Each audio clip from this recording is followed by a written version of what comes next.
আসসালামু আলাইকুম এভরিওয়ান। অনেকেই জানতে চান কিভাবে সাবজেক্ট টিচার, ক্লাস টিচার বা সেকশন টিচার অ্যাড করতে হবে যাতে নির্দিষ্ট পরীক্ষার ফলাফল প্রস্তুতের সময় শুধুমাত্র নির্ধারিত শিক্ষকগণই মার্ক এন্ট্রি করতে পারেন, অন্য কেউ নয়। এই উদ্দেশ্যে আমাদের সফটওয়্যারে রয়েছে রোল ভিত্তিক পারমিশন সেটিংস। আপনি চাইলে নির্দিষ্ট শিক্ষককে নির্দিষ্ট ক্লাস বা বিষয়ের জন্য অ্যাসাইন করে দিতে পারেন। ফলে তারা শুধুমাত্র তাদের দায়িত্বপ্রাপ্ত সাবজেক্ট বা ক্লাস এরই মাধ্যমে মার্ক এন্ট্রি করতে পারবেন। সো দেরি না করে পরবর্তীতে আমরা ভিডিওতে যাই কিভাবে সাবজেক্ট টিচার বা সেকশন টিচার বা ক্লাস টিচারকে অ্যাড করতে পারবেন। প্রথমেই আমাদের হচ্ছে মডিউলের দিকে খেয়াল করতে হবে। সো আমাদের এখানে আমরা চাইলে আ ক্লাস টিচার এবং সাবজেক্ট টিচার যেকোনো আ মাধ্যমেই আমরা হচ্ছে ওটা অ্যাসাইন করে দিতে পারি। ১ম এ আমাদের এড করে নিতে হবে ক্লাস টিচারের যে ক্লাসে বা যে সেকশনের ক্লাস টিচার আছেন, ওই সেকশনের ক্লাস টিচারকে অ্যাসাইন করে দেওয়া। তারপরে হচ্ছে যদি আমরা সাবজেক্ট টিচার চাই, সাবজেক্ট টিচারকেও এড করে দেওয়া যেতে পারে। এখানে আমাদের মেনু একাডেমিক ম্যানেজমেন্টে গিয়ে আমাদের সেকশনে সিলেক্ট করতে হবে। এখানে সেকশন সিলেক্ট করার পরে ওই সেকশনের টিচারকে অ্যাসাইন করতে হলে আপনি আপনার ওই সেকশনটা সিলেক্ট করে এডিট করতে হবে।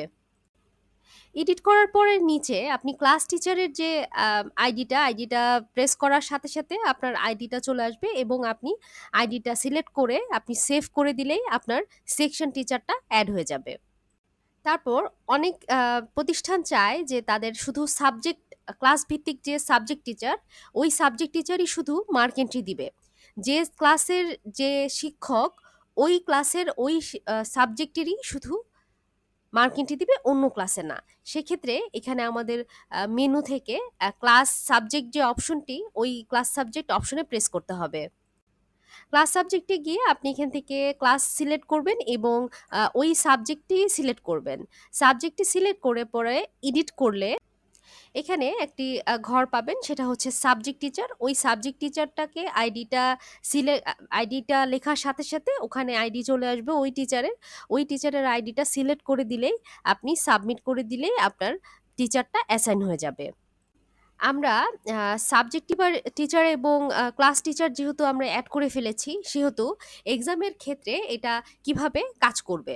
সো এক্সামের ক্ষেত্রে কাজ করার জন্য অ্যা এক্সেসটা দিতে হবে, যেটা আপনি কিভাবে এক্সেস চাচ্ছেন। অনেকেই চাচ্ছে হচ্ছে ক্লাস সাবজেক্ট টিচার, অনেকেই চাচ্ছে হচ্ছে ক্লাস টিচার। সো আমরা এটা আ আমাদেরকে নির্ধারণ করে দিতে হবে। এখানে আমাদের module a exam and assessment যে অপশনটি আছে, ওই অপশনটি প্রেস করবেন। এখানে প্রসেস এক্সামে প্রেস করবেন। একাডেমিক ইয়ার, এক্সামের নেম, যে এক্সামটা নিচ্ছেন ওই এক্সামের নেম এবং ক্লাসের নেমটা দিয়ে মেটা ডাটাতে গিয়ে এখানে আপনি দেখতে পারবেন হচ্ছে এন্টার এক্সেস টাইপ। আ এই এক্সেস টাইপে আমাদের নির্ধারণ করে দিতে পারেন আপনি যে এখানে ক্লাস টিচার যাবে না সাবজেক্ট টিচার যাবে না অল যাবে। সো আপনি এটা সিলেক্ট করে দিলে ওই এক্সেসটা ওই টিচার হিসেবেই পাবে। সো আমাদের হচ্ছে আ এখানে সেটিংস করে দেওয়ার পরে প্রধান রুলস থাকে যে আমরা যাতে ক্লাস টিচার এবং সাবজেক্ট টিচারটাকে এড করে দিতে পারি, যাতে তারা নির্দিষ্ট আ অ্যাসাইন করা নির্দিষ্ট যে সাবজেক্টগুলো আছে ওই সাবজেক্টেরই শুধু মার্ক এন্ট্রি দিতে পারবে। ধন্যবাদ সবাইকে।